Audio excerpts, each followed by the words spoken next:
ചങ്ങനാശ്ശേരി പരമേശ്വരൻ പിള്ള എന്ന് പറയുന്ന social reform ലീഡറെ പറ്റി എന്തൊക്കെ കാര്യങ്ങൾ നമുക്കറിയാം? ഈ ക്വസ്റ്റ്യൻ സോൾവ് ചെയ്യണമെങ്കിൽ ഇത് പൊതുവേ ഒരു ജനറൽ ക്വസ്റ്റ്യൻ ആണ്. സോ ചങ്ങനാശ്ശേരി പരമേശ്വരൻ പിള്ള എന്ന് പറയുന്നത് ഹലോ എവരിവൺ, നമ്മൾ വീണ്ടും HSST BYQ ആണ്. HSST ഒരു previous year question paper discussion ആണ്, HSST ഹിസ്റ്ററിയുടെ. അപ്പോൾ കഴിഞ്ഞ ഒരു PYQ നമ്മൾ ഡിസ്കസ് ചെയ്ത സമയത്ത് കുറേ കാലങ്ങളായിട്ട് റിപ്പീറ്റ് ചെയ്ത് ചോദിക്കുന്ന ഒരു ഏരിയാസ് ആണ് നമ്മൾ ഡിസ്കസ് ചെയ്തിട്ടുണ്ടായിരുന്നത്. അതേപോലെ HSST ഒരു ക്വസ്റ്റ്യൻ പേപ്പർ എടുത്ത് നോക്കുകയാണെങ്കിൽ വളരെയധികം റിപ്പീറ്റിംഗ് ആയിട്ട് വരുന്ന ഒരു ഏരിയയാണ് കേരള റിനൈസൻസ് എന്ന് പറയുന്നത്, അല്ലെങ്കിൽ കേരളത്തിലെ സോഷ്യോ റിലീജിയസ് റിഫോം മൂവ്മെൻറ്റുകളും കേരളത്തിലെ സോഷ്യോ റിലീജിയസ് റിഫോം ലീഡേഴ്സിനെ പറ്റിയുമുള്ള ക്വസ്റ്റ്യൻസ് എല്ലാ HSST പേപ്പേഴ്സിലും, അല്ലെങ്കിൽ HSST എന്നല്ല PG ലെവലായാലും ഏത് എക്സാമിനേഷൻ ആയാലും കേരള ഹിസ്റ്ററി ഇൻക്ലൂഡഡ് ആയിട്ടുള്ള എല്ലാ എക്സാമിനേഷൻ്റെ സിലബസിലും വളരെ ഇമ്പോർട്ടൻ്റ് ആയിട്ട് ചോദിക്കുന്ന ചോദ്യങ്ങളാണ്. സോ ഈ ഒരു പേപ്പർ ഞാൻ ഡിസ്കസ് ചെയ്യുന്ന സമയത്ത് കഴിഞ്ഞ PG ലെവൽ ഹിസ്റ്ററി ക്വസ്റ്റ്യൻ പേപ്പറിൽ തന്നെ 4 ചോദ്യങ്ങൾ നമുക്ക് എന്ത് ചെയ്യാൻ പറ്റിയിട്ടുണ്ട്, കേരള റിനൈസൻസുമായിട്ട് ബന്ധപ്പെട്ട് വന്നിട്ടുണ്ട്. അപ്പോൾ നമുക്കറിയാം കേരള ഹിസ്റ്ററിയിൽ തന്നെ 10-15 ക്വസ്റ്റ്യൻ ഉണ്ടാകുന്ന സമയത്ത് ancient Kerala, medieval Kerala, modern Kerala, contemporary Kerala, ഇത്രയും ഏരിയയിൽ നിന്ന് 10-12 ക്വസ്റ്റ്യൻസ് ചോദിക്കുന്ന സമയത്ത് അതിൽ തന്നെ 4 ചോദ്യം അല്ലെങ്കിൽ 5 ചോദ്യം എന്ന് പറയുന്നത് കേരള റിനൈസൻസുമായിട്ട് ബന്ധപ്പെട്ട് വരുന്നതാണ്, അല്ലെങ്കിൽ കേരളത്തിലെ സോഷ്യോ റിലീജിയസ് റിഫോം ലീഡേഴ്സുമായിട്ട് ബന്ധപ്പെട്ട് വരുന്നതാണ്. സോ ഇന്ന് നമ്മൾ ഡിസ്കസ് ചെയ്യുന്നത് ഈ ഒരു പാറ്റേണിൽ വന്നിട്ടുള്ള, അല്ലെങ്കിൽ ഈ ഒരു ഏരിയയിൽ നിന്ന് വന്നിട്ടുള്ള കുറച്ച് ചോദ്യങ്ങളാണ്. കഴിഞ്ഞ എക്സാമിനേഷന് ചോദിച്ചിട്ടുള്ള കുറച്ച് ചോദ്യങ്ങളാണ്. ഇതിൽ ഞാൻ പറയുകയാണ്, എല്ലാ ചോദ്യങ്ങളും എടുത്ത് ഡിസ്കസ് ചെയ്യല്ല, മറിച്ച് നമ്മൾ ക്വസ്റ്റ്യൻ ചോദിക്കാൻ സാധ്യതയുള്ള ഏരിയയും അതുമായിട്ട് കണക്ട് ചെയ്യപ്പെട്ട് ഇനി വരാൻ സാധ്യതയുള്ള കുറച്ച് ചോദ്യങ്ങളും കൂടി ഡിസ്കസ് ചെയ്ത് പോവുകയാണ് ഈ ഒരു PYQ ഉദ്ദേശിക്കുന്നത്. So let's move. ഇതിലെ ആദ്യത്തെ ചോദ്യം എന്ന് പറയുന്നത് മഹാകവി കുമാരനാശാനെ പറ്റിയാണ്.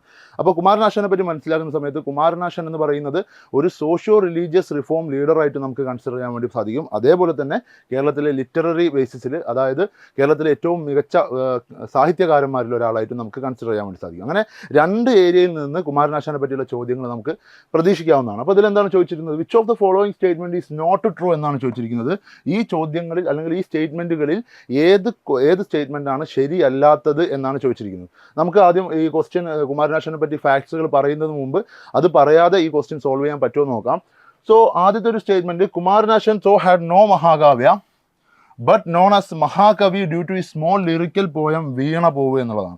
കുമാരനാശാൻ മഹാകാവ്യങ്ങൾ എഴുതിയിട്ടില്ലെങ്കിലും അദ്ദേഹം മഹാകവി കുമാരനാശാൻ എന്നാണ് അറിയപ്പെടുന്നത്. കാരണം അദ്ദേഹത്തിൻ്റെ വീണ പോവ് എന്ന് പറയുന്ന ചെറിയ ഒരു പോയമാണ് എന്നാണ് ഒന്നാമത്തെ സ്റ്റേറ്റ്മെൻറ്റ് പറഞ്ഞിട്ടുള്ളത്. അപ്പം എന്താണ് മഹാകാവ്യം എന്ന് പറയുന്നത്?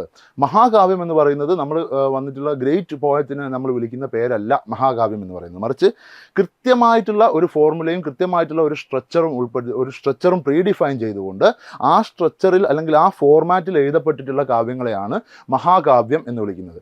ഈ മഹാകാവ്യ പ്രസ്ഥാനം എന്ന് പറയുന്നത് സംസ്കൃത പോയട്രിയിൽ ഉടലെടുത്തിട്ടുള്ള ഒരു പ്രസ്ഥാനമാണ്. അതിന് അനുബന്ധമായിട്ട് ഒരുപാട് ലക്ഷണങ്ങളും ഇവർ പറയുന്നുണ്ട്. അതായത് ഒരു പോയത്തിനെ മഹാകാവ്യം എന്ന് വിളിക്കണമെങ്കിൽ ഇന്ന പ്രത്യേകതകൾ ആ പോയത്തിന് ഉണ്ടായിരിക്കണമെന്ന് പ്രീഡിഫൈൻഡ് ആയിട്ടുള്ള ഒരു മാറ്റർ ഉണ്ട്.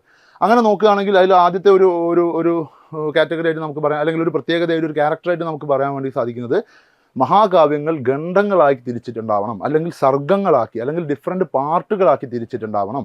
ആ ഓരോ പാർട്ടിലും അതുപോലത്തെ 7 സർഗങ്ങളെങ്കിലും മിനിമം ഉണ്ടായിരിക്കണം. 7 പാർട്ടെങ്കിലും മിനിമം ഉള്ള കാവ്യങ്ങളെ മാത്രമേ മഹാകാവ്യം എന്ന് വിളിക്കാൻ സാധിക്കുകയുള്ളൂ. ഈ 7 പാർട്ടിലും, അല്ലെങ്കിൽ ഈ 7 സർഗങ്ങളിലും 9ഓളം ശ്ലോകങ്ങൾ ഉണ്ടായിരിക്കണം. ഒരു ശ്ലോകം എന്ന് പറയുന്നത് പൊതുവെ 4 വരികളാണ്. അപ്പോൾ ഈ 7 പാർട്ടിലും 7 സർഗത്തിലും 9ഓളം ശ്ലോകങ്ങൾ ഉണ്ടായിരിക്കണം. അങ്ങനെയാണെങ്കിൽ മാത്രമേ മഹാകാവ്യം എന്ന് വിളിക്കാൻ പറ്റൂ. ഈ 7 പാർട്ടിലൂടെയും ഒരു കഥ പറഞ്ഞു പോകണം. ഇത് കഥാകാവ്യങ്ങളായിരിക്കണം. അങ്ങനെയുള്ള കാവ്യങ്ങളെ മാത്രമേ നമ്മൾ മഹാകാവ്യം എന്ന് വിളിക്കൂ. ഇപ്പോൾ കേരളത്തിൽ ഒരുപാട് മഹാകാവ്യങ്ങൾ ഉണ്ടായിട്ടുണ്ട്. ഉള്ളൂരിൻ്റെ ഉമാകേരളം ഒരു മഹാകാവ്യമായിട്ട് പറയാം. അതേപോലെ സംസ്കൃതത്തിലും ഒരുപാട് മഹാകാവ്യങ്ങൾ ഉണ്ടായിട്ടുണ്ട്. പക്ഷേ കുമാരനാശാനെ പറ്റി നമ്മൾ നോക്കുന്ന സമയത്ത് കുമാരനാശാൻ ഈ തരത്തിലുള്ള ഒരു മഹാകാവ്യവും എഴുതിയിട്ടുള്ളതായിട്ട് നമുക്ക് കാണാൻ വേണ്ടി സാധിക്കില്ല. അപ്പോൾ ചിന്താവിഷ്ടയായ സീത മഹാകാവ്യമാണോ എന്ന് ചോദിച്ചാൽ ചിന്താവിഷ്ടയായ സീത മഹാകാവ്യത്തിൻ്റെ ലക്ഷണങ്ങൾ പിൻപറ്റുന്ന ഒരു മഹാകാവ്യമല്ല. അങ്ങനെ നോക്കുമ്പോൾ കുമാരനാശാൻ എന്ന് പറയുന്നത് മഹാകാവ്യം എഴുതിയിട്ടുള്ള ഒരു കവിയല്ല. പക്ഷേ കുമാരനാശാനെ പലപ്പോഴും, അല്ലെങ്കിൽ എപ്പോഴും മഹാകവി എന്നാണ് അഭിസംബോധന ചെയ്യുന്നത്. 1922 കുമാരനാശാനെ മഹാകവി എന്ന് പറയുന്ന ഒരു പ്രഫിക്സ് ആഡ് ചെയ്ത് കൊടുത്തത്, ഒരു സ്ഥാനം പോലെ ആഡ് ചെയ്ത് കൊടുത്തത്. അത് അദ്ദേഹത്തിൻ്റെ വീണപൂവ് എന്ന് പറയുന്ന ഒരു സിംഗിൾ സർഗമുള്ള, അല്ലെങ്കിൽ ഒരു സിംഗിൾ പോയത്തിനെ അടിസ്ഥാനപ്പെടുത്തിക്കൊണ്ടാണ് കുമാരനാശാൻ എന്ത് വിളിച്ചത്, മഹാകവി എന്ന് വിളിച്ചത്. അപ്പോൾ ഈ സ്റ്റേറ്റ്മെൻറ്റ് വളരെ ട്രൂ ആണ്. നമ്മൾ കുട്ടിക്കാലം മുതൽ കേൾക്കുന്നതാണ്. മഹാകാവ്യമില്ലാതെ മഹാകവിയായിട്ടുള്ള ഒരു പോയറ്റാണ് കുമാരനാശാൻ എന്ന് പറയുന്നത്. അപ്പോൾ ആ സ്റ്റേറ്റ്മെൻറ്റ് ട്രൂ ആണ്. ഇനി രണ്ടാമത്തെ സ്റ്റേറ്റ്മെൻറ്റ് എന്ന് പറയുന്നത് വീണപൂവ് വാസ് പബ്ലിഷ്ഡ് ഇൻ 1910 എന്നുള്ളതാണ്.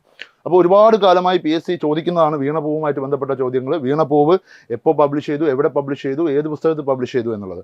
അപ്പം 1910 വീണപൂവ് പബ്ലിഷ് ചെയ്തത്. വീണപൂവ് പബ്ലിഷ് ചെയ്തിരിക്കുന്നത് 1907 വർഷം പോലെ തന്നെ വളരെ ഇമ്പോർട്ടൻ്റ് ആണ്. വീണപൂവ് ആദ്യം പബ്ലിഷ് ചെയ്യപ്പെട്ടത് എവിടെയാണ്? മിതവാദി മാഗസിനിൽ, മിതവാദി മാസികയിലാണ് വീണപൂവ് ആദ്യം പബ്ലിഷ് ചെയ്യപ്പെടുന്നത്.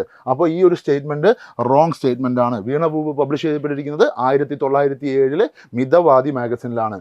അടുത്തൊരു സ്റ്റേറ്റ്മെൻറ്റ് നോക്കാം. Kumaran Asan started his poetry exercises with devotional songs എന്നുള്ളതാണ്.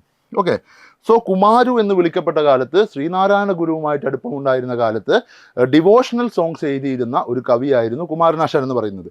പിന്നീട് കാൽപ്പനികത എന്ന് വിളിക്കുന്ന, അല്ലെങ്കിൽ റൊമാൻറ്റിസിസം എന്ന് വിളിക്കുന്ന ആ ഒരു മേഖലയിലേക്ക് കുമാരനാശാൻ തിരിയുന്നതിന് മുമ്പ് ഡിവോഷണൽ സോങ്സ് എഴുതിയിട്ടുള്ള ഒരു കവിയായിരുന്നു കുമാരനാശാൻ. അതുകൊണ്ട് തന്നെ അദ്ദേഹത്തിൻ്റെ ഒരു പോയട്രി കരിയർ ആരംഭിക്കുന്നത് എങ്ങനെയാണ്? ഈ ഡിവോഷണൽ സോങ്സിലൂടെയാണ്. അപ്പോൾ അത് ട്രൂ ആയിട്ടുള്ള ഒരു സ്റ്റേറ്റ്മെൻ്റ് ആണ്. അടുത്ത statement, Kumaran Asan's poetry depict 3 stages of life, that is life, death and resurrection എന്നുള്ളതാണ്. അതൊരു ജനറൽ സ്റ്റേറ്റ്മെൻ്റ് ആണ് അല്ലേ? എല്ലാ കാൽപ്പനിക കവികളെ പറ്റിയും നമുക്ക് പറയാൻ വേണ്ടി പറ്റുന്നത്, അല്ലെങ്കിൽ എല്ലാ റൊമാൻറ്റിസ്റ്റ് കവികളെ പറ്റിയും നമുക്ക് പറയാൻ വേണ്ടി സാധിക്കുന്നത് അവർ ജീവിതത്തിനെ പറ്റിയും മരണത്തിനെ പറ്റിയും റിസറക്ഷനെ പറ്റിയുമാണ് എഴുതിയിട്ടുള്ളത് എന്നുള്ളതാണ്. അപ്പോൾ അതൊരു ജനറൽ സ്റ്റേറ്റ്മെൻ്റ് ആണ്. അപ്പോൾ ഒരു ക്വസ്റ്റ്യൻ പേപ്പറിൽ ഒരു ജനറൽ സ്റ്റേറ്റ്മെൻറ്റ് കാണുമ്പോൾ അത് പൊതുവേ ശരിയായിരിക്കാനുള്ള സാധ്യത കൂടുതലാണ്. സോ ഈ ഒരു ക്വസ്റ്റ്യൻ നമുക്ക് ഇത്ര വളരെ എളുപ്പത്തിൽ സോൾവ് ചെയ്യാം. അപ്പോൾ വീണപൂവ് എഴുതിയിട്ടുള്ള വർഷം നമുക്ക് അറിയില്ല, അല്ലെങ്കിൽ വീണപൂവ് പബ്ലിഷ് ചെയ്യപ്പെട്ടിട്ടുള്ള വർഷം നമുക്ക് അറിയില്ല എങ്കിൽ കൂടി ഈ മഹാകാവ്യം എഴുതാതെ മഹാകവിയായി എന്നുള്ളൊരു ഫാക്ടറും, അതേപോലെ കുമാരനാശാൻ്റെ ഏർലി ലൈഫും അറിയാമെങ്കിൽ ഇതൊരു ജനറൽ സ്റ്റേറ്റ്മെൻ്റ് ആണ്. ഇതും അറിയാമെങ്കിൽ നമുക്ക് എന്ത് ചെയ്യാൻ വേണ്ടി സാധിക്കും? ഇതറിയാതെ തന്നെ ഈ ക്വസ്റ്റ്യൻ ക്രാക്ക് ചെയ്യാൻ വേണ്ടി സാധിക്കും. സോ ഇതാണ് ഈ ഒരു ക്വസ്റ്റ്യൻ പേപ്പറിൽ, കഴിഞ്ഞൊരു ക്വസ്റ്റ്യൻ പേപ്പറിൽ ചോദിച്ചിട്ടുണ്ടായിരുന്ന കുമാരനാശാനെ പറ്റി ചോദിച്ചിട്ടുണ്ടായിരുന്ന ഒരു ചോദ്യം. ഇനി കുമാരനാശാനെ പറ്റി പറയുമ്പോൾ വേറെ എന്തൊക്കെ പോസിബിൾ ക്വസ്റ്റ്യൻസ് കുമാരനാശാനിൽ നിന്ന് വരാം, അല്ലെങ്കിൽ കുമാരനാശാനുമായിട്ട് ബന്ധപ്പെട്ട് ബാക്കി എന്തൊക്കെ കാര്യങ്ങൾ എക്സാം പോയിന്റ് ഓഫ് വ്യൂവിൽ നമ്മൾ അറിഞ്ഞിരിക്കണം എന്നുള്ളതാണ് നമുക്കിനി നോക്കാനുള്ളത്.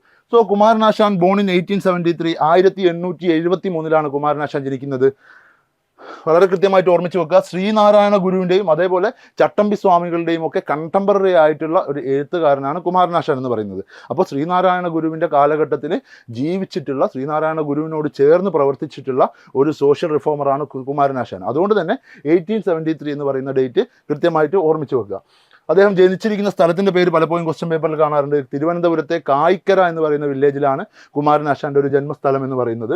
ഇനി മറ്റൊരു ഇമ്പോർട്ടൻ്റ് ആയിട്ടുള്ള പോയിന്റ് മുമ്പ് പരീക്ഷ പേപ്പറിൽ ചോദിച്ചിട്ടുള്ളത്, ചിന്നസ്വാമി എന്ന് വിളിക്കപ്പെടുന്ന മലയാള കവി ആരാണ് എന്നാണ്. ചിന്നസ്വാമി എന്ന് വിളിക്കപ്പെടാനുള്ള കാരണം എന്ന് പറയുന്നത് ശ്രീനാരായണ ഗുരുവുമായിട്ട് ചേർന്നിട്ടുള്ള അദ്ദേഹത്തിൻ്റെ പ്രവർത്തനങ്ങളാണ്. ഓക്കെ, അപ്പോൾ SNDPയുമായിട്ട് ചേർന്നിട്ട്, അല്ലെങ്കിൽ ശ്രീനാരായണ ഗുരുവിൻ്റെ മറ്റു റിഫോം മൂവ്മെൻറ്റുകളുമായിട്ട് ചേർന്നിട്ട്, സോഷ്യോ റിഫോം മൂവ്മെൻറ്റുമായിട്ട് ചേർന്നിട്ട് ഗുരുവിനോട് ചേർന്ന് പ്രവർത്തിച്ചത് കൊണ്ടാണ് ഡോക്ടർ പൽപ്പു അദ്ദേഹത്തിന് എന്ത് വിളിച്ചത്? ചിന്നസ്വാമി എന്ന് വിളിച്ചത്. ആരാണ് വിളിച്ചത് എന്നും കൃത്യമായിട്ട് ഓർമ്മിച്ച് വെക്കുക. ചിന്നസ്വാമി എന്ന് വിളിക്കപ്പെട്ടിട്ടുള്ള മഹാകവി എന്ന് പറയുന്നത് കുമാരനാശാനാണ്. ഡോക്ടർ പൽപ്പു ആണ് അദ്ദേഹത്തിനെ ചിന്നസ്വാമി എന്ന് വിളിച്ചിട്ടുള്ളത്. ഇനി അദ്ദേഹത്തിൻ്റെ മഹാകവി എന്ന് പറയുന്ന അദ്ദേഹത്തിൻ്റെ പ്രഫിക്സിനെ പറ്റിയാണ്. So known as Mahakavi Kumaran Asan, the prefix awarded by Madras university in 1922. 1922 Madras യൂണിവേഴ്സിറ്റിയാണ് എന്ത് ചെയ്യുന്നത്? കുമാരനാശാന് മഹാകവി എന്ന് പറയുന്ന ഒരു സ്ഥാനം കൊടുക്കുന്നത്. ആ ഒരു സ്ഥാനം കൊടുക്കുന്ന സമയത്ത് അദ്ദേഹത്തിന് എന്തുണ്ടായിരുന്നില്ല? മഹാകാവ്യങ്ങൾ ഉണ്ടായിരുന്നില്ല. മറിച്ച് വീണപൂവ് എന്ന് പറയുന്ന അദ്ദേഹത്തിൻ്റെ ചെറിയ പോയത്തിൽ ഉൾപ്പെടുത്തിയിട്ടുള്ള, അല്ലെങ്കിൽ ഉൾക്കൊണ്ടിട്ടുള്ള മഹത്തായ ആശയങ്ങളെ മുൻനിർത്തി, അല്ലെങ്കിൽ ആ ആശയങ്ങളുടെ ഒരു പ്രാധാന്യം മുൻനിർത്തിക്കൊണ്ടാണ് എന്ത് ചെയ്യുന്നത്? മദ്രാസ് യൂണിവേഴ്സിറ്റി കുമാരനാശാന് മഹാകവി എന്ന് പറയുന്ന സ്ഥാനം കൊടുക്കുന്നത്. അത് ആരാണ് കൊടുത്തത് എന്നും ഏത് വർഷമാണ് കൊടുത്തതെന്നും കൃത്യമായിട്ട് ഓർമ്മിച്ച് വെക്കുക. ഓക്കെ, ഇനി Kumaran Asan was the only poet in Malayalam who became Mahakavi without writing Mahakavyam. അതാണ് നമ്മൾ ഇത്രയും നേരം ഡിസ്കസ് ചെയ്തുകൊണ്ടിരുന്നത്. മഹാകാവ്യം എഴുതാതെ മഹാകവിയായിട്ടുള്ള പോയറ്റ്. ഇനി the richness of the themes earned him the title Ashayagambheeran. Kumaran Asan വിളിക്കുന്ന മറ്റൊരു പേരാണ് ആശയഗംഭീരൻ എന്ന് പറയുന്നത്. അതായത് പൊതുവേ നമ്മൾ പറയുന്നത് ആശാൻ ആശയഗംഭീരൻ എന്നാണ്. കുമാരനാശാൻ വിളിച്ചത് ആശയഗംഭീരൻ എന്നാണ്. അതായത് കാൽപ്പനിക കവികളുടെ ഏറ്റവും ഉദാത്തമായ ഉദാഹരണമായിട്ടാണ് നമ്മൾ കുമാരനാശാനെ കൺസിഡർ ചെയ്യുന്നത്. അദ്ദേഹത്തിൻ്റെ പോയത്തിൽ കൊണ്ടുവന്നിട്ടുള്ള സോഷ്യോ റിഫോംലി അത്രയധികം പ്രാധാന്യമുള്ള അദ്ദേഹത്തിൻ്റെ തീമുകളെ കൊണ്ടാണ് അദ്ദേഹത്തിന് എന്ത് വിളിക്കുന്നത്? ആശയഗംഭീരൻ എന്ന് വിളിക്കുന്നത്. അപ്പോൾ ആശാൻ ആശയഗംഭീരൻ, അതേപോലെ നമ്മൾ പറയുന്ന മറ്റൊരു പേരാണ് ഉള്ളൂർ ഉജ്ജ്വല ശബ്ദാഢ്യൻ എന്ന് പറയുന്നത്. ഉള്ളൂർ ഉജ്ജ്വല ശബ്ദാഢ്യൻ എന്ന് പറയുന്നത് പോലെ കുമാരനാശാനെ കൊണ്ട് പറയുന്ന ഒരു പ്രിഫിക്സ് ആണ് ആശയഗംഭീരൻ എന്ന് പറയുന്നത്. ആശാൻ ആശയഗംഭീരൻ എന്നുള്ള രീതിയിൽ അത് ഓർമ്മിച്ച് വെക്കുക. അത് കുമാരനാശാനെ പറ്റി പലപ്പോഴും ചോദിച്ചിട്ടുള്ളതാണ്. ഇനി കുമാരനാശാന്റെ മറ്റൊരു വിശേഷണമായിട്ട് നമുക്ക് പറയാം നവോത്ഥാനത്തിന്റെ കവി. അതാണ് ഞാൻ തുടക്കത്തിൽ പറഞ്ഞിട്ടുണ്ടായിരുന്നത്. കുമാരനാശാനെ നമ്മൾ മനസ്സിലാക്കേണ്ടത് ഒരു മഹാകവിയായിട്ടോ ഒരു പോയറ്റായിട്ടോ മാത്രമല്ല, മറിച്ച് ഒരു സോഷ്യോ റിലീജിയസ് റിഫോമർ ആയിട്ടാണ്. സോ അതുകൊണ്ടാണ് അദ്ദേഹത്തിനെ നവോത്ഥാനത്തിന്റെ കവി എന്ന് വിളിക്കുന്നത്. ദ പോയറ്റ് ഓഫ് റിനൈസൻസ്, നവോത്ഥാനത്തിന്റെ കവി എന്ന് കേരളത്തിൽ അറിയപ്പെടുന്ന കവി കുമാരനാശാനാണ്. എന്തുകൊണ്ടായിരിക്കാം? ശ്രീനാരായണ ഗുരുവുമായിട്ട് ചേർന്ന് അദ്ദേഹം നടത്തിയിട്ടുള്ള റിഫോം മൂവ്മെന്റുകൾ അല്ലെങ്കിൽ റിനൈസൻസിന് അദ്ദേഹം നടത്തിയിട്ടുള്ള കോൺട്രിബ്യൂഷൻസ് മാത്രമല്ല, അദ്ദേഹത്തിൻ്റെ കവിതകളിൽ ഉൾപ്പെടുത്തിയിട്ടുള്ള റിനൈസൻസ് ഐഡിയോളജിയും കൂടിയാണ് അദ്ദേഹത്തിനെ നവോത്ഥാനത്തിൻ്റെ കവി എന്ന് പറയുന്ന ഒരു ടൈറ്റിൽ അദ്ദേഹത്തിന് കൊടുക്കുന്നത്. ഇനി അദ്ദേഹത്തിൻ്റെ പ്രധാനപ്പെട്ട വർക്കുകൾ നമുക്ക് കാലങ്ങളായിട്ട് അറിയുന്നതാണ്.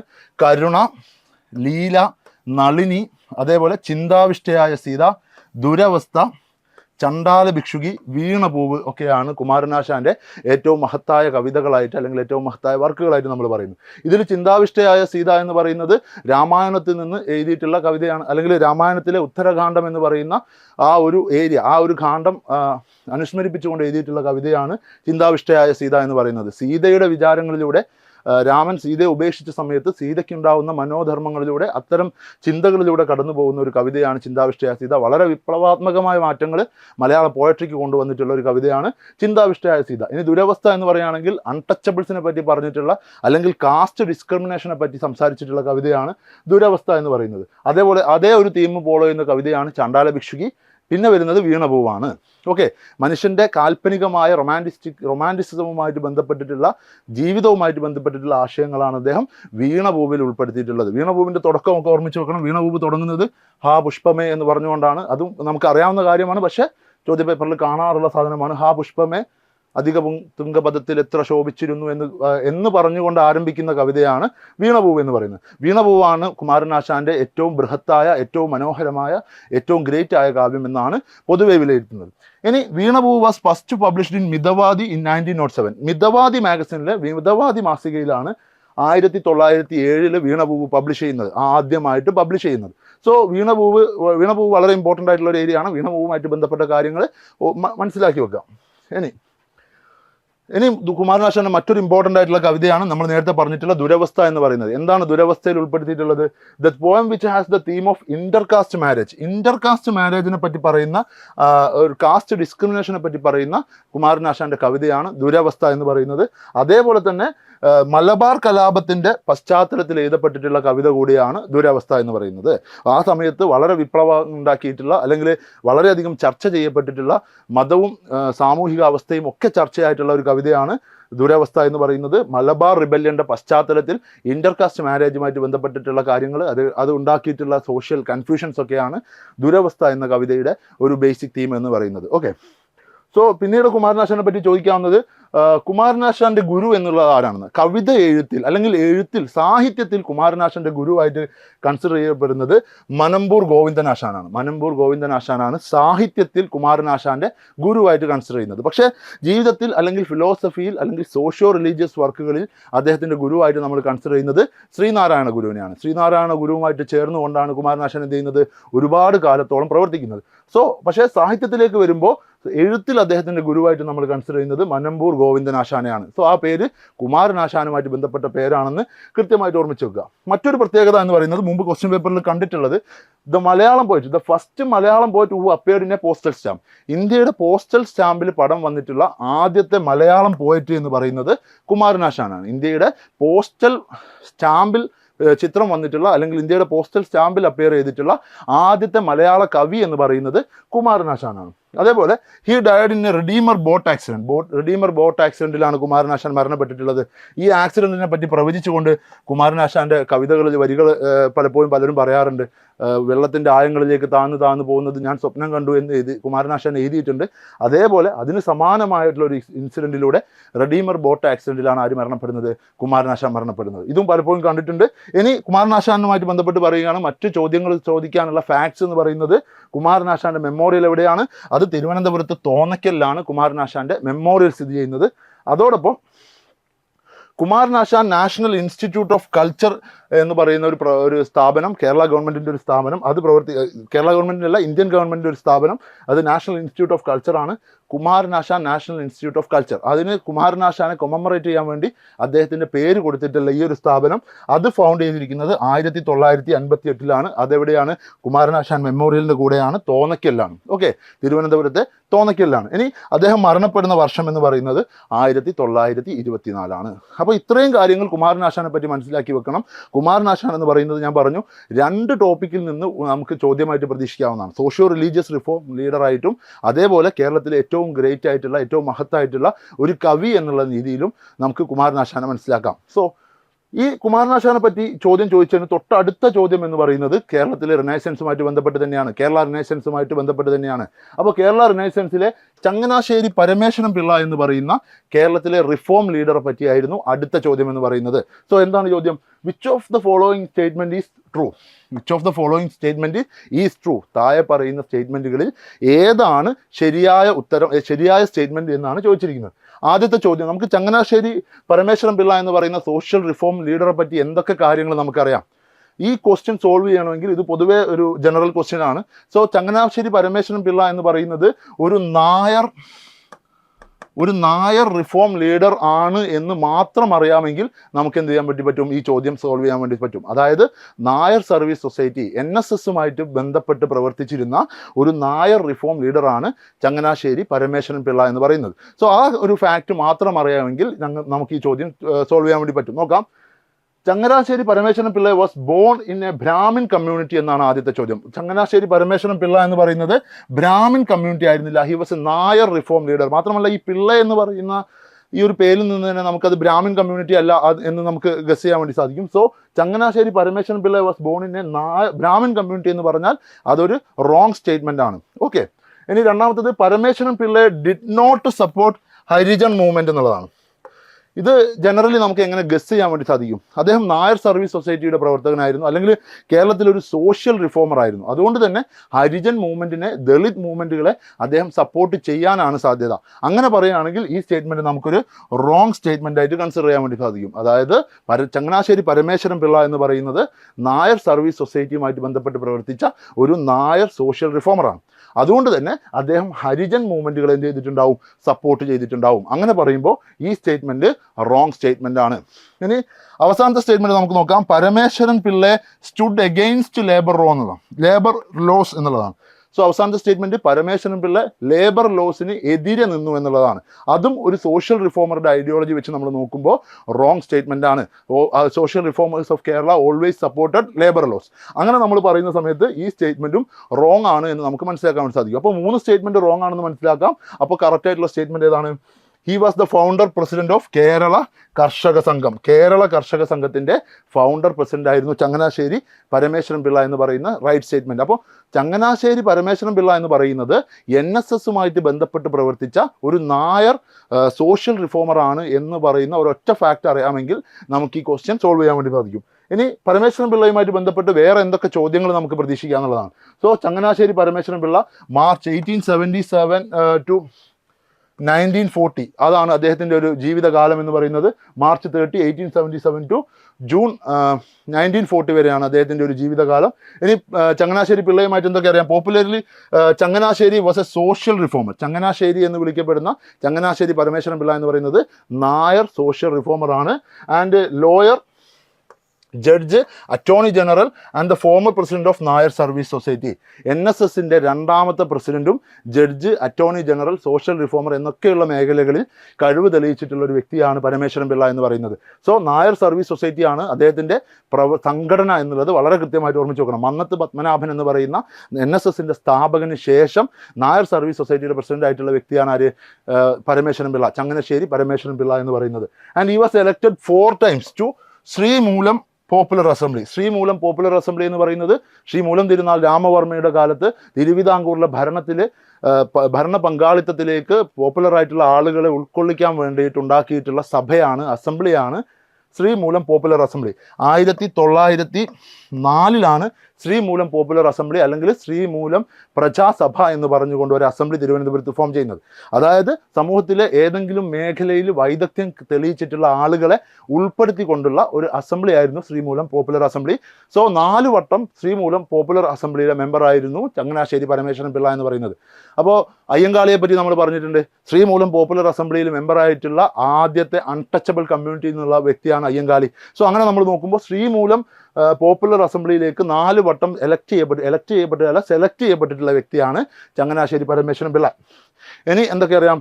he was a central committee member of the Harijan Seva Sangham and chairman of the Kerala branch. Harijan Seva Sangham എന്ന് പറഞ്ഞുകൊണ്ട് ഗാന്ധിജിയുടെ നേതൃത്വത്തിൽ, ഹരിജൻ സേവ സംഘം എന്ന് പറഞ്ഞുകൊണ്ട് മഹാത്മാഗാന്ധിയുടെ നേതൃത്വത്തിൽ അൺടച്ചബിൾ കമ്മ്യൂണിറ്റിക്ക് വേണ്ടി, ദളിത് കമ്മ്യൂണിറ്റിക്ക് വേണ്ടി, ഹരിജൻ കമ്മ്യൂണിറ്റിക്ക് വേണ്ടി ഒരു സംഘടന പ്രവർത്തിച്ച സമയത്ത് he was A central committee member. അപ്പോൾ ഹരിജൻ സേവ സംഘം എന്ന് പറഞ്ഞുകൊണ്ട് അതാണ് നമ്മുടെ ക്വസ്റ്റ്യൻ ഉണ്ടായിരുന്നത്. ഹി സ്റ്റുഡ് അഗെയിൻസ്റ്റ് ഹരിജൻ സംഘം എന്നാണ് പറഞ്ഞത്. പക്ഷേ അത് റോങ് സ്റ്റേറ്റ്മെന്റ് ആണ്.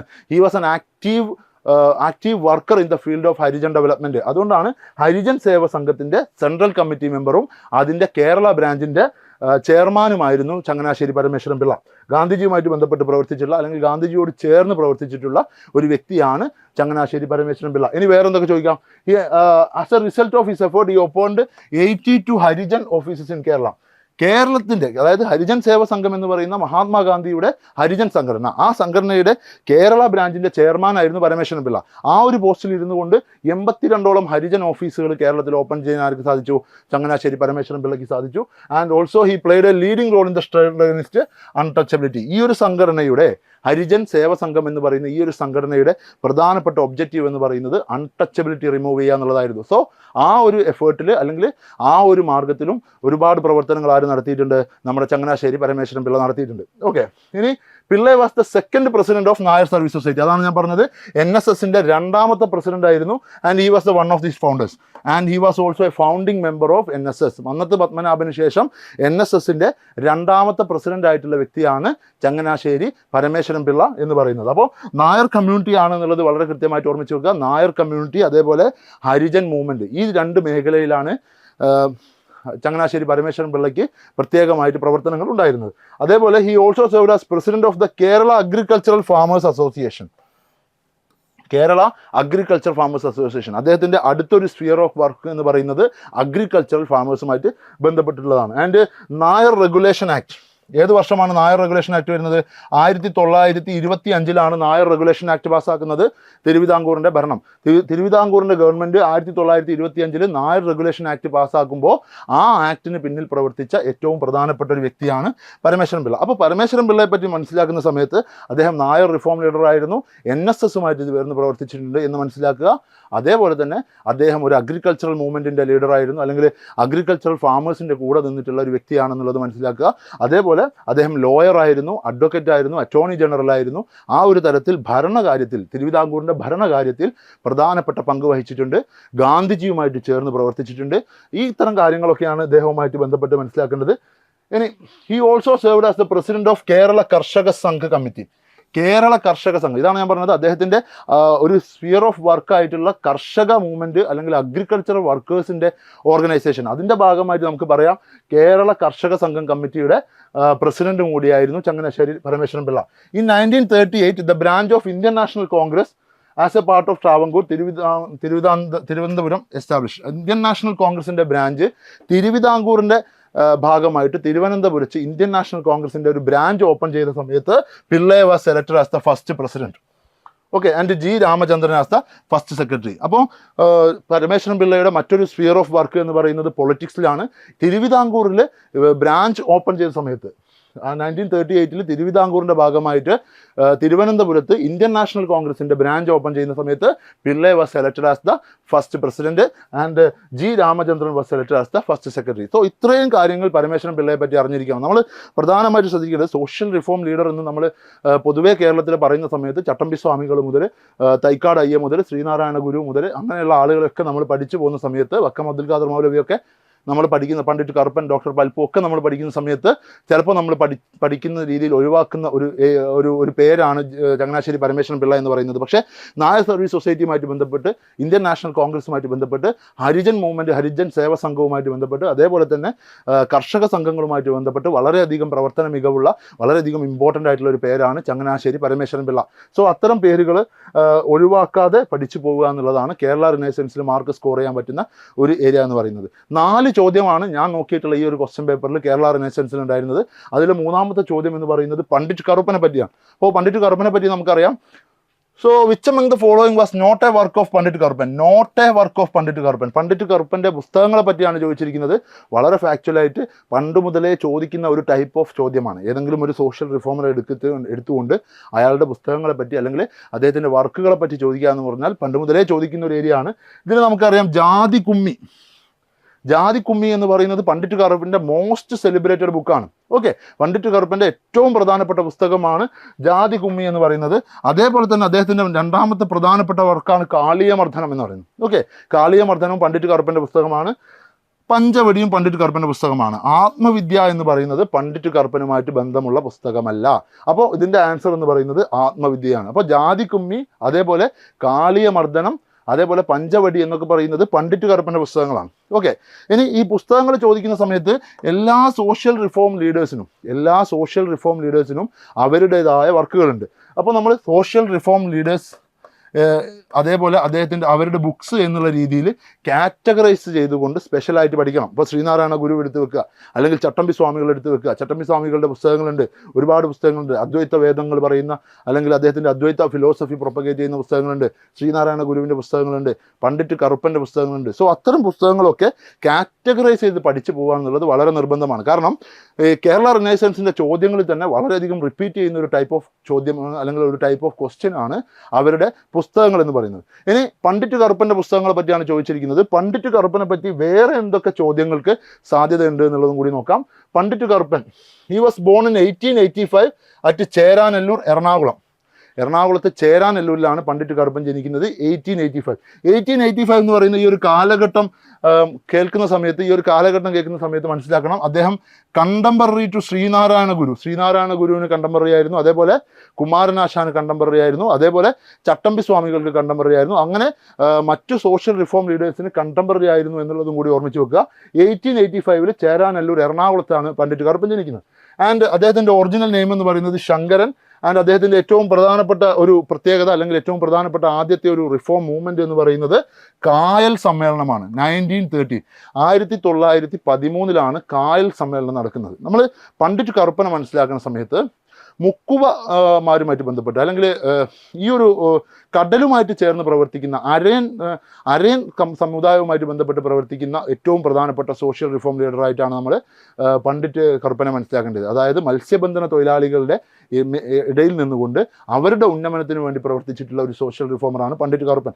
അതിൽ നിന്നാണ് കായൽ സമ്മേളനം ഉണ്ടാകുന്നത്. 1913 കായൽ സമ്മേളനം. പിന്നെ വരുന്നത് കൊച്ചിൻ പുലയ മഹാസഭ എന്ന് പറഞ്ഞുകൊണ്ട് സോഷ്യൽ ഡിസ്ക്രിമിനേഷനെതിരെ, അൺടച്ചബിലിറ്റിക്കെതിരെ സംസാരിക്കുന്ന ഒരു സംഘടന ഉണ്ടാക്കുന്നത് ആരാണ്?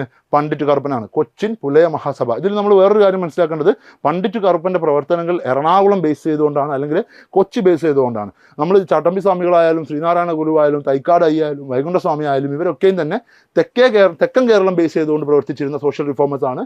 പണ്ഡിറ്റ് കറുപ്പൻ എന്ന് പറയുന്നത് എറണാകുളം ബേസ് ചെയ്ത് പ്രവർത്തിച്ച ഏറ്റവും പ്രധാനപ്പെട്ട ഒരു സോഷ്യൽ റിഫോമറാണ്. അപ്പോൾ കൊച്ചിൻ പുലയ മഹാസഭ ഉണ്ടാക്കിയത്, കായൽ സമ്മേളനം നടത്തിയത് 1913 കായൽ സമ്മേളനം നടത്തിയത്.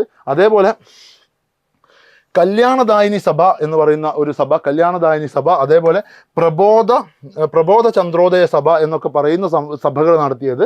അതേപോലെ വലസമുദ്യ പരിഷ്കരണി സഭ എന്നൊക്കെ പറയുന്ന സഭകൾ ആരുടെ പേരുള്ളതാണ്? പണ്ഡിറ്റ് കറുപ്പൻ്റെ പേരുള്ളതാണ്. അപ്പോൾ കൊച്ചി ബേസ് ചെയ്തിട്ട് ആ ഒരു കാലഘട്ടത്തിൽ ഉണ്ടായിട്ടുള്ള എല്ലാ സോഷ്യൽ റിഫോം സംഘടനകളുടെയും അമരത്ത് ആരുണ്ടായിരുന്നു? പണ്ഡിറ്റ് കറുപ്പൻ ഉണ്ടായിരുന്നു. ഏതൊക്കെയാണ്? കായൽ സമ്മേളനം 1913 കൊച്ചിൻ പുലയ മഹാസഭ ഫോം ചെയ്യുന്നുണ്ട്.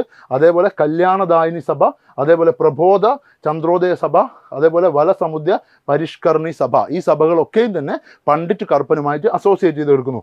ആൻഡ് മറ്റൊരു ഇമ്പോർട്ടൻ്റ് ആയിട്ടുള്ള ഒരു അച്ചീവ്മെന്റ് എന്ന് പറയുന്നത് അരയ സമാജമാണ്. ആര്യ സമാജമല്ല, അരയ സമാജം. 1907 മത്സ്യത്തൊഴിലാളികൾക്ക് വേണ്ടിയിട്ട് അരയ സമാജം എന്ന് പറഞ്ഞ ഒരു സംഘടന ഉണ്ടാക്കുന്നത് പണ്ഡിറ്റ് കറുപ്പനാണ്. അപ്പോൾ നമ്മുടെ ശ്രീനാരായണ ഗുരുവിൻ്റെ SNDPക്ക് സമാനമായിട്ട്, അല്ലെങ്കിൽ മറ്റു നോർത്ത് ഇന്ത്യയിലൊക്കെ ഉണ്ടായിരുന്നുള്ള സോഷ്യൽ റിഫോം സംഘടനകൾക്ക് സമാനമായ രീതിയിൽ ആദ്യമായിട്ട് മത്സ്യത്തൊഴിലാളി കമ്മ്യൂണിറ്റിക്ക് വേണ്ടിയിട്ട് ഉണ്ടാക്കപ്പെട്ടിട്ടുള്ള ഒരു സംഘടനയാണ്, അല്ലെങ്കിൽ ഒരു കൂട്ടായ്മയാണ് അരയ സമാജം എന്ന് പറയുന്നത്. അരയ സമാജം ഫോം ചെയ്യപ്പെടുന്നത് 1907 under the leadership of Pandit Karuppan. And he was also known as Lincoln of Kerala Lincoln എന്നറിയപ്പെടുന്ന ഒരു വ്യക്തി ആരാണ്? പണ്ഡിറ്റ് കറുപ്പനാണ്. അദ്ദേഹം അൺടച്ചബിൾസിന് വേണ്ടിയിട്ട്, അല്ലെങ്കിൽ സോഷ്യലി ലോവർ കാസ്റ്റ് ആയ ആളുകൾക്ക് വേണ്ടിയിട്ട് പ്രവർത്തിച്ചിട്ടുള്ള പ്രവർത്തനങ്ങളാണ് അദ്ദേഹത്തെ ലിങ്കൺ ഓഫ് കേരള എന്ന് പറയുന്ന ഒരു ടൈറ്റിലേക്ക് എത്തിച്ചത്. ഓക്കെ, ഇനി എന്തൊക്കെ ചോദിക്കാം? സാഹിത്യ നിപുണൻ ആൻഡ് കവി തിലകൻ, അതായത് great poet was given by Maharaja of Cochin മഹാരാജാവാണ് സാഹിത്യ നിപുണൻ അല്ലെങ്കിൽ കവി തിലകൻ എന്നൊക്കെ പറയുന്ന ടൈറ്റിൽ ആർക്ക് കൊടുത്തത്? പണ്ഡിറ്റ് കറുപ്പന് കൊടുത്തത്. അപ്പോൾ സോഷ്യൽ റിഫോമർ മാത്രമല്ല, വളരെ പ്രൊണൗൺഡ് ആയിട്ടുള്ള ഒരു എഴുത്തുകാരൻ കൂടിയായിരുന്നു പണ്ഡിറ്റ് കറുപ്പൻ. അതിൻ്റെ ഉദാഹരണമാണ് കവി തിലകൻ എന്ന് വെച്ചാൽ ഗ്രേറ്റ് പോയറ്റ് എന്നർത്ഥം വരുന്ന കവി തിലകൻ. അതേപോലെ സാഹിത്യ നിപുണൻ എന്നൊക്കെ പറയുന്ന ടൈറ്റിൽ, ഈ ടൈറ്റിലുകൾ കൊടുത്തിട്ടുള്ളത് കൊച്ചിൻ മഹാരാജാവാണ്. ഇത് മുമ്പ് ചോദിച്ചിട്ടുള്ളതാണ്, ആരാണ് ടൈറ്റിൽ കൊടുത്തിട്ടുള്ളത് എന്നും ആർക്കാണ് ഈ കൊച്ചി മഹാരാജാവ് ആർക്കാണ് കവി തിലകൻ എന്ന് പറഞ്ഞൊരു ടൈറ്റിൽ കൊടുത്തിട്ടുള്ളത് എന്ന് മുമ്പ് ചോദിച്ചിട്ടുള്ളതാണ്. സോ പണ്ഡിറ്റ് കറുപ്പനുമായിട്ട് അസോസിയേറ്റ് ചെയ്ത് വരുന്ന ടൈറ്റിൽസ് ആണ്. ഇനി ദ ടൈറ്റിൽ വിദ്വാൻ വാസ് ഗിവൺ ബൈ കേരളവർമ്മ വലിയ കോയിത്തമ്പുരാൻ 1913. 1913 അടുത്ത ടൈറ്റിൽ വിദ്വാൻ എന്ന് പറയുന്ന ഒരു ടൈറ്റിൽ കൊടുത്തത്. കേരളവർമ്മ വലിയ കോയിത്തമ്പുരാനാണ് 1913 പണ്ഡിറ്റ് കറുപ്പന് ടൈറ്റിൽ കൊടുത്തത്. ഇനി കൊച്ചിൻ ലെജിസ്ലേറ്റീവ് കൗൺസിലിലെ ഒരു മെമ്പറായിരുന്നു. നമ്മൾ തിരുവിതാംകൂറിലും ബേസ് ചെയ്ത് പ്രവർത്തിച്ചിരുന്ന സോഷ്യൽ റിഫോമേഴ്സിനെ കൊണ്ട് ശ്രീമൂലം പ്രജാസഭയിലെ മെമ്പറായിരുന്നു എന്ന് പറയുന്നത് പോലെ കൊച്ചിൻ ലെജിസ്ലേറ്റീവ് കൗൺസിലിലെ ഏറ്റവും പ്രധാനപ്പെട്ട ഒരു മെമ്പറായിരുന്നു പണ്ഡിറ്റ് കറുപ്പൻ എന്ന് പറയുന്നത്. ഓക്കെ, ഇനി അദ്ദേഹത്തിൻ്റെ പുസ്തകങ്ങളാണ് പലപ്പോഴും ചോദിച്ചിട്ടുള്ളത്. അരയ സമാജവുമായിട്ട് ബന്ധപ്പെട്ട ചോദ്യങ്ങൾ, അതേപോലെ കായൽ സമ്മേളനവുമായിട്ട് ബന്ധപ്പെട്ട ചോദ്യങ്ങൾ കഴിഞ്ഞാൽ പണ്ഡിറ്റ് കറുപ്പനെ പറ്റി ഏറ്റവും കൂടുതൽ റിപ്പീറ്റ് ചെയ്ത് ചോദിച്ചിട്ടുള്ള ഫാക്ട്സ് എന്ന് പറയുന്നത് പണ്ഡിറ്റ് കറുപ്പൻ്റെ പുസ്തകങ്ങളാണ്. നമ്മുടെ ഈ ചോദ്യവും പണ്ഡിറ്റ് കറുപ്പൻ്റെ പുസ്തകങ്ങളെ പറ്റിയായിരുന്നു. എന്തൊക്കെയാണ് പണ്ഡിറ്റ് കറുപ്പൻ്റെ പുസ്തകങ്ങൾ? ഒന്ന്, ഏറ്റവും പ്രധാനപ്പെട്ട പുസ്തകം എന്ന് പറയുന്നത് ജാതിക്കുമ്മിയാണ്. ജാതിക്കുമ്മി അത്രയധികം ചർച്ച ചെയ്യപ്പെട്ടിട്ടുള്ള പണ്ഡിറ്റ് കറുപ്പൻ്റെ പുസ്തകമാണ്. അൺടച്ചബിലിറ്റിനെതിരെയും അതേപോലെ കാസ്റ്റ് ഡിസ്ക്രിമിനേഷനെതിരെയും സംസാരിച്ചിട്ടുള്ള കറുപ്പൻ്റെ പുസ്തകമാണ് ജാതിക്കുമ്മി എന്ന് പറയുന്നത്. അതേപോലെ അദ്ദേഹത്തിൻ്റെ പുസ്തകമാണ് ആചാരഭൂഷണം എന്ന് പറയുന്ന പുസ്തകം. ആചാരഭൂഷണം പണ്ഡിറ്റ് കറുപ്പൻ്റെ പുസ്തകമാണ്. അതേപോലെ ധ്രുവചരിതം എന്ന് പറയുന്ന പുസ്തകം പണ്ഡിറ്റ് കറുപ്പൻ്റെ പുസ്തകമാണ്. ഈ പേരുകളൊക്കെ ഓർമ്മിച്ച് വെക്കുക. ചിത്രലേഖ, ധ്രുവചരിതം, ചിത്രലേഖ, അതേപോലെ പഞ്ചവടി, കാളിയമർദ്ദനം, അതേപോലെ കൈരളി കൗതുകം എന്നൊക്കെ പറയുന്ന പുസ്തകങ്ങൾ പണ്ഡിറ്റ് കറുപ്പൻ്റെ പുസ്തകങ്ങളാണ്. സോ ഞാൻ നേരത്തെ പറഞ്ഞതുപോലെ സോഷ്യൽ റിഫോമറുടെ പേര് എഴുതിയിട്ട് ആളുടെ പേരിനെതിരെ അയാളുടെ പുസ്തകങ്ങൾ എഴുതിയിട്ട് വളരെ കൃത്യമായിട്ട് അത് മനസ്സിലാക്കി വെക്കണം. കാരണം ഓരോ റൈറ്റേഴ്സിനും അല്ലെങ്കിൽ ഓരോ റിഫോമേഴ്സിൻ്റെയും പുസ്തകങ്ങളിൽ ഒരു കോമൺ സ്വഭാവം അല്ലെങ്കിൽ ഒരു കോമൺ നാച്ചർ നമുക്ക് ഫൈൻഡ് ചെയ്യാൻ വേണ്ടി സാധിക്കും. അങ്ങനെ ഫൈൻഡ് ചെയ്ത് കഴിഞ്ഞാൽ നമുക്ക് ഈ പേര് കറക്റ്റായിട്ട് ഓർമ്മയില്ലെങ്കിലും ആ പേരിൽ നിന്ന് ഏതുമായിട്ട് ബന്ധപ്പെട്ട് കിടക്കുന്ന പുസ്തകമാണ് എന്ന് മനസ്സിലാക്കാൻ കഴിഞ്ഞാൽ നമുക്കൊരു പക്ഷേ എന്ത് ചെയ്യാൻ വേണ്ടി പറ്റും? ഈ സോഷ്യൽ റിഫോമറെ ക്രാക്ക് ചെയ്യാൻ വേണ്ടി പറ്റും. ആ ഒരു തരത്തിലും കൂടി ഓർമ്മിച്ച് വെക്കുക. ജാതികുമ്മി, ആചാരബോധേഷണം, അതേപോലെ ധ്രുവചരിതം, ചിത്രലേഖ, പഞ്ചവടി, കാളിയമർദ്ദനം എന്നൊക്കെ പറയുന്നത് പണ്ഡിറ്റ് കറുപ്പൻ്റെ പുസ്തകമാണ്. 1938 എന്ത് ചെയ്യുന്നത്? പണ്ഡിറ്റ് കറുപ്പൻ മരണപ്പെടുന്നത്. ഓക്കെ, അപ്പോൾ നമ്മൾ കേരള റിനൈസൻസുമായിട്ട് ബന്ധപ്പെട്ട് ഞാൻ വീണ്ടും പറയുകയാണ്, ഏത് എക്സാമിനേഷൻ, കേരള ഹിസ്റ്ററി സിലബസ് ആയിട്ടുള്ള ഏത് എക്സാമിനേഷൻ എടുത്ത് നോക്കിയാലും 3, 4, 5 ചോദ്യങ്ങൾ, 3-ൽ കുറയാതെ അല്ലെങ്കിൽ 4-ൽ കുറയാതെ ചോദ്യങ്ങൾ നമുക്ക് പ്രതീക്ഷിക്കാൻ പറ്റുന്ന ഒരു ഏരിയയാണ് കേരള റിനൈസൻസ് എന്ന് പറയുന്നത്. കുമാരനാശാൻ വരാം, ശ്രീനാരായണ ഗുരു വരാം, ചട്ടമ്പി സ്വാമികൾ വരാം, ഇതിൽ ചോദിച്ചിട്ടുള്ളതുപോലെ പരമേശ്വരൻ പിള്ള, പണ്ഡിറ്റ് കറുപ്പൻ, അതേപോലെ ഡോക്ടർ പൽപ്പു മുതലായിട്ടുള്ള ഏത് റിനൈസൻസ് ലീഡേഴ്സും ഏത് റിഫോം മൂവ്മെൻറ്റുകളും, VT ഭട്ടതിരിപ്പാട്, അക്കാമ ചെറിയാൻ പോലത്തെ എല്ലാ പേരുകളും പലപ്പോഴായിട്ട് ക്വസ്റ്റ്യൻ പേപ്പറിൽ റിപ്പീറ്റ് ചെയ്തിട്ടുള്ളതാണ്. അപ്പോൾ കേരള റിനൈസൻസ് വളരെ കൃത്യമായിട്ട് പഠിക്കുക. So best of luck to your exams. Thank U.